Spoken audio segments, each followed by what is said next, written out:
John 1, 1 through 9. In the beginning was the Word, and the Word was with God, and the Word was God. He was in the beginning with God. All things came into being through him, and apart from him nothing came into being that has come into being. In him was life, and the life was the light of men. The light shines in the darkness, and the darkness did not comprehend it. There was a man sent from God whose name was John. He came as a witness to testify about the light, so that all might believe through him. He was not the light, but he came to testify about the light. There was the true light, which, coming into the world, enlightens every man.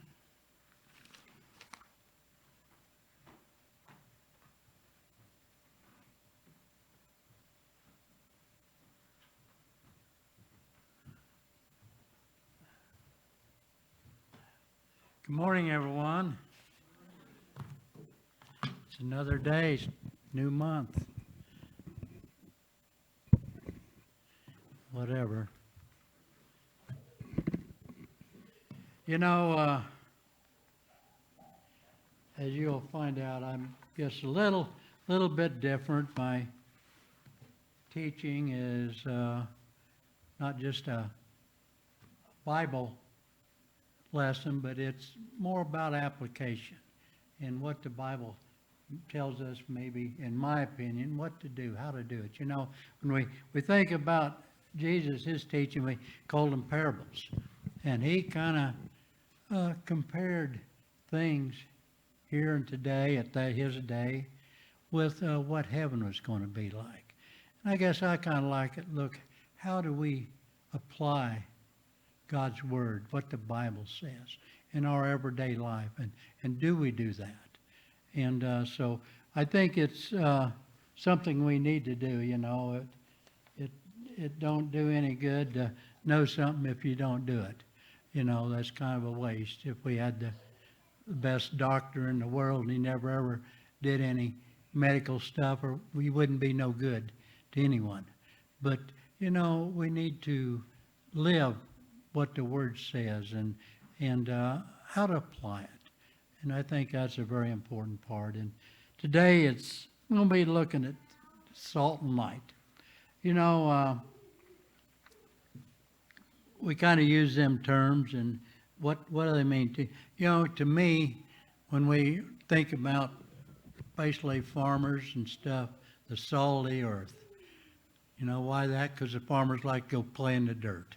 You know, so, but anyway, I think they're, you know, they are the salty earth because they grow the food. They do this that helps run our country, helps run our nation. And, you know, and that's from that end. But when we think about what does Jesus refer to when he's talking about the salty earth? And I want to look first in Matthew 5. I'm going to read verse 13. You're the salty earth, but if the salt loses its saltiness, how can it be made salty again? It is no longer good for anything except to be thrown out and trampled on by men. So here, you know, of course we use salt for different things, but a lot of times salt is we add to give us flavor food, flavor things. And then it preserves. And, you know, we used to have salt pork, and we got a ham one time from my brother-in-law. It was so salty we couldn't eat it. I mean, we boiled it, we did this and that, but we couldn't get the salt out of it. It was just wasn't fit to eat, you might say. So there is a way, you know, we talk about, we add flavor as Christians in a conversation. We should add that flavor to, you know, Christian values and what Jesus would say and have us to do. But we don't want to get too salty. You know, salty talk, it gets a little coarse, a little rude or whatever. And but we don't want to get too salty with it. So anyway, that's kind of thinking about salt and stuff. Now there was a time, 1,000 years or so ago, they used salt as monetary trading like gold and silver because it was a scarce commodity and was worth a lot. So different times there's different ways to look at salt, and but then going on in verse 14, you are the light of the world. A city on a hill cannot be hidden. Neither do people light a lamp and put it under the bowl. Instead, they put it on a stand, and it gives light to anyone in the house. In the same way, let your light shine before men, that they may see your good deeds and praise you, and praise your Father in heaven. So, it's light's good for a lot of different things. And Jesus talked, like the scriptures Dan read, Jesus was the light to the world. And we look at different things we use light for, of course, it helps the sea to get around. We need the sun power for crops to grow and stuff.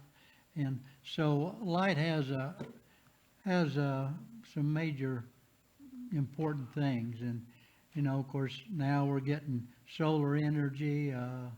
Different heat comes from the sun, which is a light. But then it talks about being in the darkness. And that's not knowing the light. And when we think about Jesus and the light, it's about knowing the truth. And He is the truth. And refers to darkness a lot of time as not knowing the truth and not living in the darkness. And we think about just the storm this last week, the hurricane down in Florida. And of course it kind of carried on into the night, and they couldn't see what happened in the dark, but when daylight come, they could see the damage and destruction it brought. So light can bring things into focus that we can't see at night. And a lot of times the bad stuff, the robberies and different things, it happens at night where people can't see what's going on. And but anyway, when we think about Jesus and light, we're thinking about Jesus and the truth about what goes on. And I want to look in 1 John.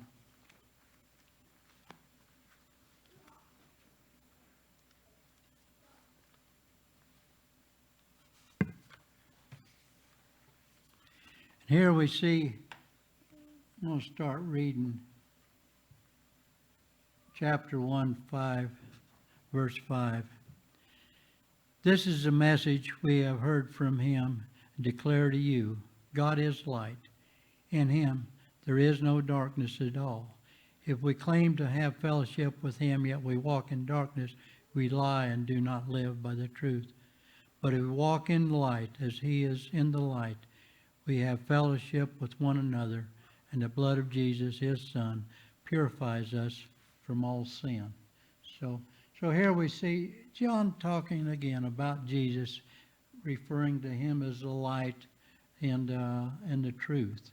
And I guess, do we walk in the light?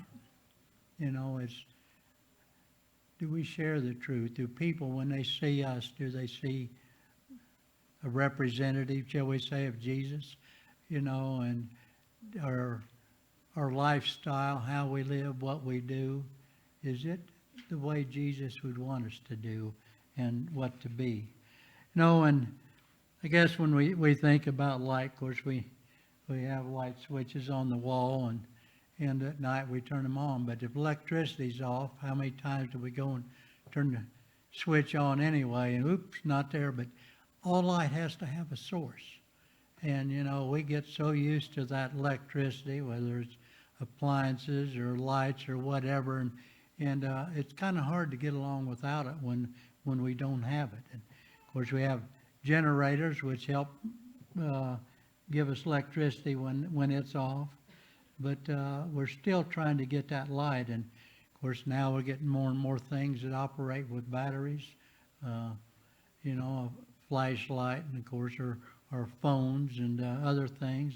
But that's one form we can get light. And you can go on, when electricity goes off at night, a lot of times you light a candle to get a light. And that goes back in when I was a kid, that's all we had, candles, you know. Is that right, Larry? And but anyway, you know, but at night we like to have that light. And you know, when we go and we look outside, of course, God created the moon, the stars, and the sun.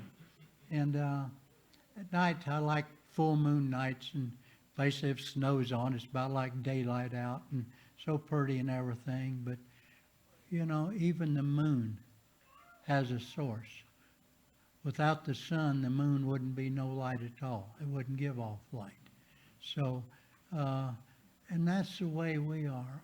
Our source of light should be the sun. Not the S-U-N sun, but the S-O-N sun. And without that, we don't give off much light. We're living more in darkness. So we need to reflect, like the moon reflects the sun. We need to reflect Jesus. That people, when they see us, they see the light in us, and that should represent Jesus. Kind of hard to do, but that's what, you know, we should be trying to do anyway. It's not easy. And when we, of course, you know, when you think about the batteries, whether it's in the car, in your phone, or flashlight, or vehicles anymore, but you know, they'll run down. They need to be recharged. And of course, our government's trying to get us all to drive electric cars, which it's kind of hard to plug them into a telephone pole or a corn stalk, I guess, to keep them running, because there's not many car plug-ins around here. But anyway, you know, to recharge a battery. And how do we recharge our batteries? You know, it's sometimes if, you know, we stay out of church or away from Christians too long or whatever, we get caught up in what the world's doing, you know, our battery can run down. And we don't shine very bright. We don't make a very bright light. And of course, at night, you know, or wherever you're at, if it's dust is blowing, snow is blowing, fog, or smoke, you know, it dims our light on the vehicle. It's hard to see. And too much of the time, we let things dim our life that other people don't see our light. Let it shine the way it should be shining. And, you know, sometimes you can take a little flashlight and you can light the way for several people at one time. You know, just shining a light on the ground so we can see to get along. And one person, if his light shines, he can show a light to a number of different people by letting him see how you live, see the truth, sharing that word and sharing that message that they might need to hear. And, you know, you hear the saying, we might be the only Jesus some people sees. And that's kind of a scary thought when you think about that, you know. Do we represent Jesus that well? Do we try? You know, and how we live, what we do can make a lot of difference. You know, let me look in Matthew 17.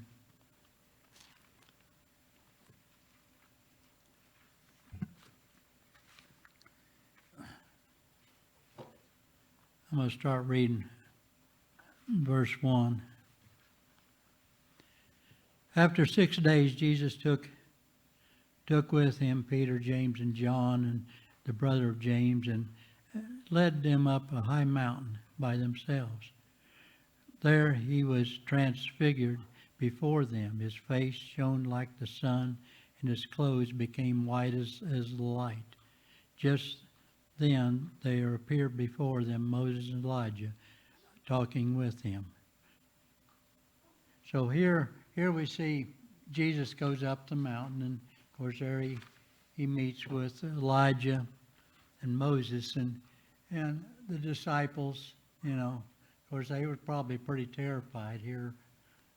Here's these guys up here, and of course they didn't hardly know what to do. But here we see Jesus is I said bright as the sun, but I guess the thing I'm thinking about here is they went up the mountain, and a lot of times if we want to recharge our batteries, we might go to a camp. As kids go to camp, and a lot of them, that's where they hear more about Jesus. Maybe they accept Jesus, but it's a time to get recharged. But we went to one camp once called the Ashram, and it was East Stanley Jones, what he talked about in India. And they would go up to the mountain, and there have the meetings, kind of like what Jesus did with his disciples. And the monks, a lot of them were up in the mountains, but they get fed, they learn and stuff. But the work is down in the valley, down in the flatland. We can't stay up in the mountain because the work to be done is down there. And of course, around here we got flatlands. Montana, we got valleys, but that's where we do the work, and that's where the people are, and that's where they need to serve the people. There's a story about a North Dakota preacher. He might say his batteries need to be recharged. He's getting burnt out, just discouraged with what was going on. And he thought, well, he needed to get closer to God and just have some time alone with God. So he knew to get closer to God, he had to go to Montana. And there's a big wilderness area, I don't know if you're familiar with, called the Bob Marshall. Well, he went out in the wilderness area, and, just beautiful place. And he's out there about 3 days, never seen another person out there, just soaking up, just getting re-energized in God's creation. And one day there's a big wall up there they call the China Wall. It's a big old cliff deal. And he was looking off that, and just you could see forever, and something made some noise behind him, kind of scared him, turned around, and he slipped and started falling over the cliff, and he grabs a hold of a vine, a bush there, and hangs on. He looks down, it's several hundred feet, nothing below him, and just hanging there. And he hollers, of course he hadn't seen anybody in 3 days, and he hollers, hey, anybody up there, and he waits and nothing, and pretty hollers again, anybody up there, can you hear me? And then God answers, he says, yes, I hear you, what you want? God, is that you? He says, yeah, and what do you want? Can you help me out of this mess, stuff? And God says, well, yeah, but first thing you're going to have to do is turn loose of that bush. And he looks down, a couple hundred feet down, and he says, you mean I'm going to have to let go of this bush if you're going to help me? God says, yeah, that's right, and he looks, is there anybody else up there, so, but, sometimes when we don't like what we think God might be telling us, we might look to another way, another answer and stuff. But, like I say, what he tells us sometimes don't always seem to make sense. But I want to look in John, what we read earlier. Think about what John is saying here about Jesus. And in the beginning was the Word, and the Word was with God, and the Word was God. He was with God in the beginning. Through him all things were made. Without him nothing was made that was made. In him was life, and that life was the light of men. The light shines in the darkness, but the darkness has not understood it. When you think about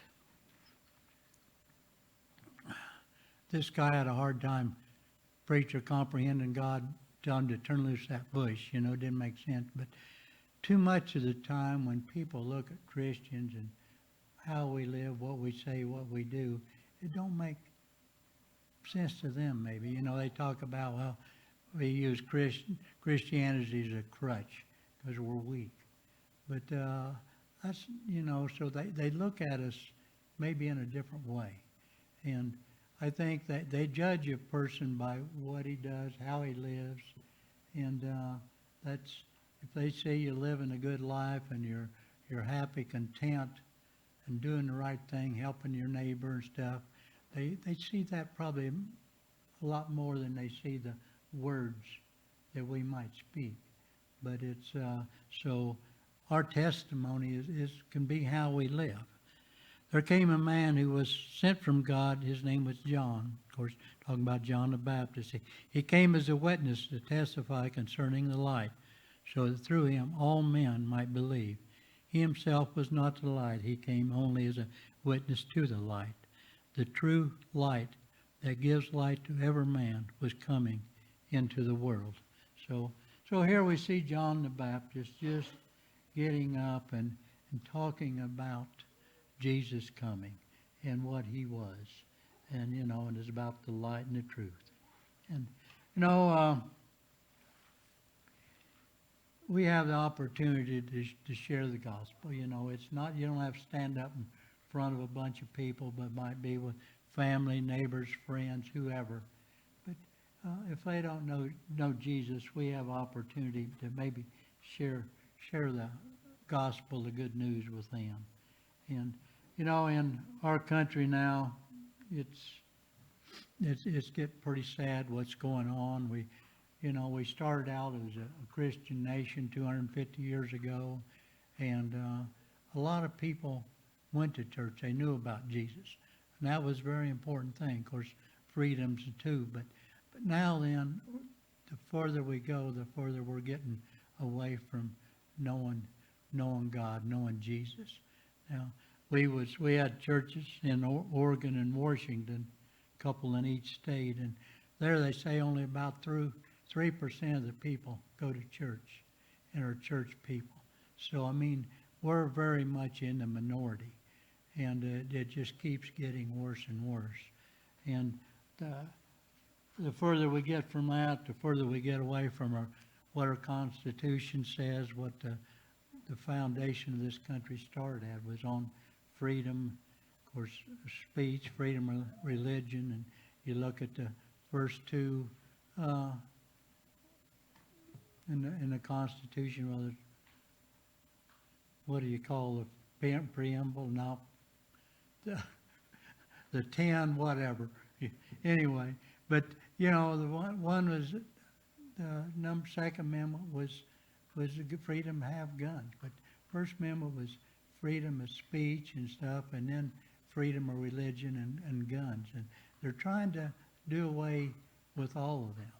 So we're really kind of going in a bad situation, and we need to stand up and fight for our country, but because when, you know, we're getting more and more communists and socialists in the government, one thing they want to do away with first is religion and Christianity. So I think, you know, we got to fight for our country, and we talked about Sunday school. How do we fight?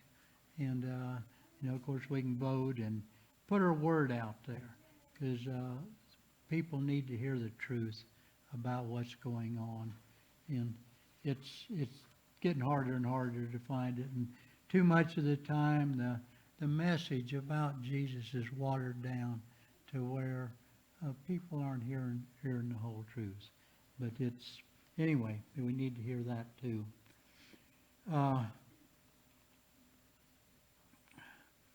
You know, we think about God is in control, and we know God's in control, but what does He expect us to do? You know, don't He? I think He would expect us to give our best. He talked about the disciples, and we see what they did, but they was giving their best, and they went. You know, we talked about in Sunday school, Peter particularly, and him and Paul went through a lot of times, a lot of trials, trying to give the message, get the word out there. And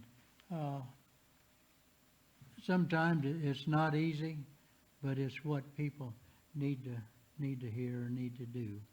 And it's some people think, well, I'm saved, that's good enough. But I think Jesus expects more out of us. Once we say I do to him, we need to do something about it. And so there's a poem. A friend of mine, he's a Christian cowboy poet.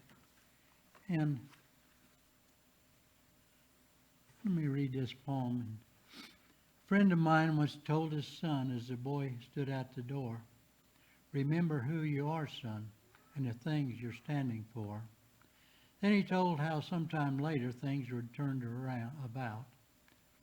That night the boy was staying home and Dad was going out. The boy said, "Dad, remember the words you said to me about the things you stand for and the man you're cut to be?" Made me stop and question, how have I played my hand? Have I really lived and practiced the things for which I stand? And today again I wonder just what will be the score when my work on earth is over and I reach the distant shore. Have I had the perseverance to be the man I should? Have I used wisdom and good judgment in the things for which I stood? What will be my answer when I knock on that great door and St. Peter calls out, "Who are you and what have you stood for?" I think as we think about as parents, we can tell our kids what to do, what not to do, to try to keep them out of trouble. We're supposed to be smarter than they are, but so to do things that they don't get into trouble. But we're all God's children, and we have a list of things here we should do and not to do, and just like He's telling us as His kids, and are we doing what He's called us to do? We lived in southern Idaho on the Snake River, and right in that area there's a place they call 10,000 Springs, because there's a whole lot of springs. I mean, there are 1,000 springs, not 10,000, but 1,000 springs. But anyway, and a lot of them come out of the canyon. There's a deep canyon, the Snake Canyon. This place is 700-800 feet deep, and water would come out of that walls and come down. You had waterfalls and everything, and it was pretty neat. But one of them is called Niagara Springs, and water come out of there and tumble down as wide as probably 30, 40 feet wide, just really pretty, and we was standing there. They have a place you can look at it, and here come a few other people down. This young gal, probably 25, 30, she looked at it now pretty much. She says, "You reckon they turn that off at night?" So, that spring runs forever unless it's wet. But sometimes people leave church on Sunday and they leave their Christian living and ways in church, and they literally turn it off at night instead of taking it out into the world where other people can see it. And so we don't want to be like that or be like that woman, because we should never turn it off. And we can enjoy one another's company in here, but when we go out into the world, we ought to be that much stronger and willing to show the light that Jesus is and express that light. I want to read another scripture in Matthew 8.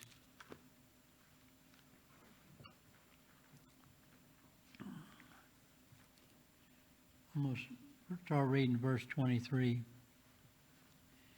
When he got into the boat and his disciples followed him, without warning,